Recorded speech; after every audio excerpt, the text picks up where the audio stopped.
All right ladies and gentleman, आज की video में मैं अगेन अपने फैंटेसी वर्ल्ड को एक्सप्लोर करूंगा और उससे एक न्यू आर्ट वर्क क्रिएट करूंगा। As you guys already know, मैंने पास्ट में भी काफ़ी सारे फैंटेसी आर्ट्स क्रिएट किए हैं। जो मैं अपने आर्ट वर्क्स में दिखाता हूँ वो रियल वर्ल्ड से तो रिलेट नहीं करता एंड अच्छा लगता है मुझे अनरियलिस्टिक चीज़ों को एक फ्रेम में दिखाना। So without wasting any more time, let's create something epic. All right, शुरुआत करूँगा मैं इस प्लेन कैनवास से। वैसे इसी से ही शुरुआत करते हैं सब, क्यों नहीं। ओके, पहले इस आर्टवर्क में मैं मिडिल ग्राउंड को क्रिएट करूंगा।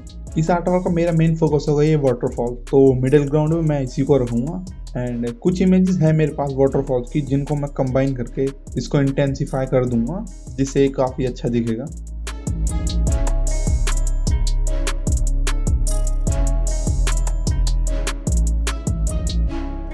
अब तक तो दोस्तों आपने गैस कर ही लिया होगा इन वाटरफॉल्स को देख के। इस आर्टवर्क की जो मेन इंस्पिरेशन है मेरी वो है ब्लॉकबस्टर मूवी बाहुबली। आपको वो वाटरफॉल क्लाइंबिंग वाला सीन तो याद ही होगा, ये वाला सीन ऑफ कोर्स वो याद होगा। कुछ और रेफरेंसेस भी हैं जो मैंने इंटरनेट से लिए हैं।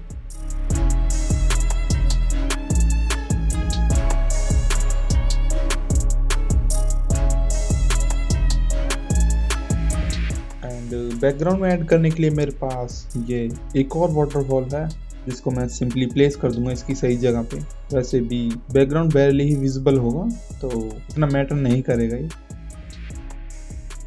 After placing everything I have to do some correction, like इसकी सैचुरेशन को कम करना होगा और इसमें एक ब्लू टोन और ऐड करनी होगी क्योंकि हर जगह पे।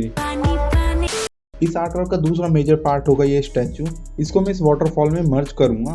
यही एक मैन मेड स्ट्रक्चर होगा जिसको एक्सप्लोर करेगा हमारा बाहुबली। आई मीन जिस कैरेक्टर को मैं ऐड करूंगा। इसके एंगल में मुझे थोड़ा करेक्शन करना पड़ा मैच कराने के लिए।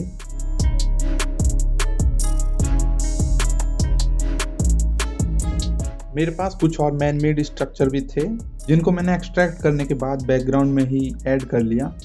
सैचुरेशन को कम करने के बाद लेवल्स का यूज़ किया मैंने डिस्टेंस का इफेक्ट लाने के लिए। कुछ ब्लैक्स को कम किया एंड कुछ वाइट्स को and voila there you have it. I mean seriously man, look at it. बाद में मैंने स्टैचू में भी कुछ करेक्शन की एंड थोड़ी और मशक्क़त करने के बाद फाइनली मैंने इन पिलर्स को भी प्लेस कर दिया इनकी सही जगह पे। और एक लाइट सोर्स की रेफरेंस के लिए यहाँ पर मैंने वाइट कलर को पेंट कर दिया एज अ ब्राइट सोर्स। बाद में मैं इसमें कलर्स ऐड कर दूंगा। और जब ये स्टैचू काफ़ी टाइम से यहाँ पर है तो इस न्यू कंडीशन में तो ये नहीं रहेगा जैसा कि अब दिख रहा है। इसी वजह से मैंने इस स्वॉर्ड को तोड़ दिया लाइक दिस। एंड इसमें रफनेस ऐड करने के लिए मैंने दूसरे डार्क टेक्सचर को यहाँ पर ऐड किया यूजिंग सम ब्लेंडिंग मोड्स।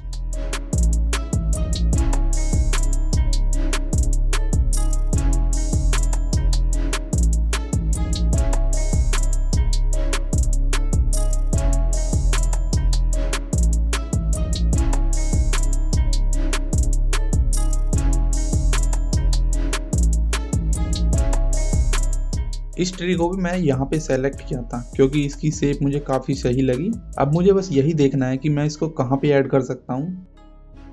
और इस ट्री को मैंने एक्सट्रैक्ट किया यूजिंग चैनल्स। आपको यहाँ पर सिर्फ तीनों चैनल्स में से देखना होगा कि किस में कॉन्ट्रास्ट ज़्यादा मिलेगा। लाइक इस केस में ब्लू है तो इसी की मैं एक और कॉपी बना लूँगा और यूजिंग लेवल्स मुझे इसका कॉन्ट्रास्ट और इंक्रीज करना होगा जिससे ब्राइट पोर्शन कंप्लीट वाइट हो जाए और dark portion complete black. And then control plus left click को प्रेस करना, कर्सर पॉइंट को उस लेयर के थंबनेल पे ले जाके इससे आपकी एक सिलेक्शन क्रिएट हो जाएगी। एंड देन वापस लेयर्स में आके एक लेयर मास्क क्रिएट कर लेना जिससे सिंपली ये आपका ट्री एक्सट्रैक्ट हो जाएगा बैकग्राउंड से। कुछ एरियाज रह गए हैं जिनको मैं सिंपली ब्रश टूल से इरेज कर लूँगा। अब बस मुझे ये देखना होगा कि इसको मैं ऐड कहाँ पे करूँ एंड फॉर्चुनेटली मुझे सही जगह मिल भी गई।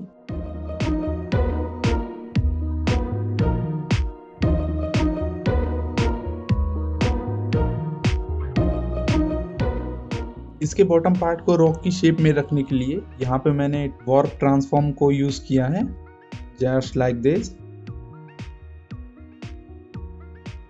और इसको प्लेस करने के बाद मुझे रियलाइज़ हुआ कि यहाँ पर रूट्स भी होनी चाहिए क्योंकि बिना रूट्स के ये कैसे ही यहाँ पर हो सकता है। तो उसके लिए है मेरे पास ये रूट्स। आई मीन ये वाली रूट्स। इसको एक्सट्रैक्ट करने के बाद मुझे अगेन यहाँ पर वार्प ट्रांसफॉर्म को यूज करना पड़ा to match the real shape of tree.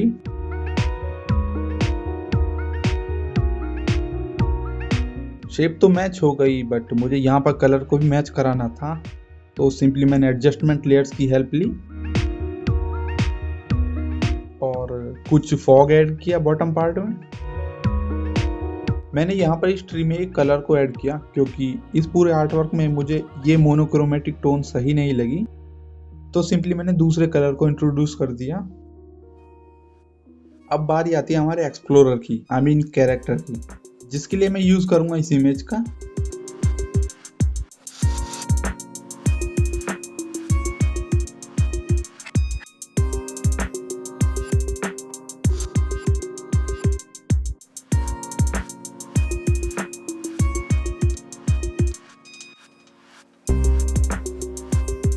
Wait a minute, after removing the background from this image मुझे याद आया कि मुझे यहाँ पर काइंड ऑफ बाहुबली वाला सीन क्रिएट करना है और उसके लिए ये इमेज सही नहीं है।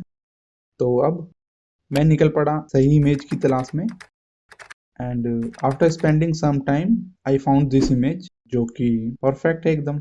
और फिर एक्सट्रैक्ट करने के बाद इसको भी मैंने प्लेस कर दिया इसकी सही जगह पे। See, now it's looking better। बाद में मैंने इस इमेज को भी यूज कर ही लिया। कुछ डिटेल्स इरेज हो गई थी, उनको भी मैंने रीड्रॉ किया और इस इमेज में से मुझे ये ग्रीनी टेक्सचर, आई मीन क्या कहते हैं इसको, या मॉस ही कहते हैं ना, I don't know how to pronounce it but या आपको पता चल ही गया। ये मुझे चाहिए कि स्टैचू पर ऐड करने के लिए कुछ और वेरिएशन, जिससे ये स्टैचू थोड़ा और पुराना दिखे।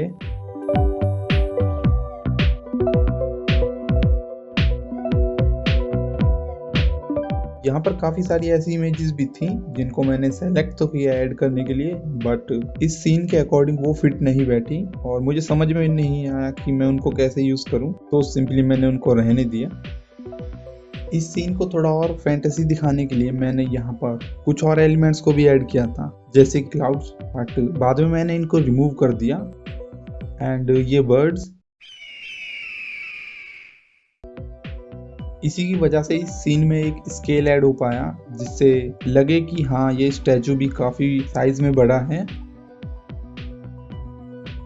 कुछ सनरेज ऐड की जिससे मुझे यहाँ पर एक वार्म लाइट सोर्स भी मिल गया। जो एरिया लाइट के कांटेक्ट में है सनलाइट के, वहां पर मुझे हाइलाइट्स को भी ऐड किया मैंने यहाँ पर। एक और रॉक टेक्सचर इमेज को मैंने यहाँ पर सेलेक्ट किया था, इसको मैं अब ऐड कर लेता हूँ।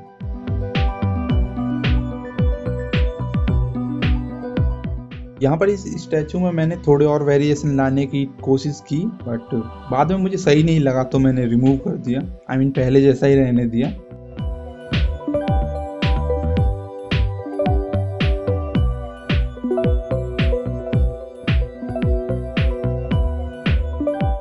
कुछ कलर्स ऐड किए ओवरले ब्लेंडिंग मोड के साथ।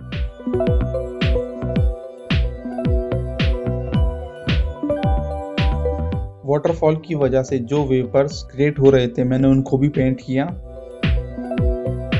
कुछ चीजें मुझे मैन्युअली ही पेंट करनी पड़ी, जैसे कि स्टैचू पर हाइलाइट्स एंड लाइट रेस को भी ऐड किया।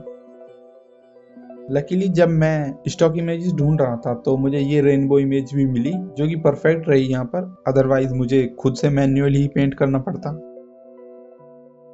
अब तो यहाँ पर इस सीन में कुछ बेसिक डिटेल्स ही ऐड करनी रह गई हैं। बताओ मुझे कमेंट करके वीडियो कैसी लगी आपको, एंड वीडियो पसंद आई हो तो लाइक करना, चैनल को सब्सक्राइब कर लो ऐसी और भी वीडियोस के लिए।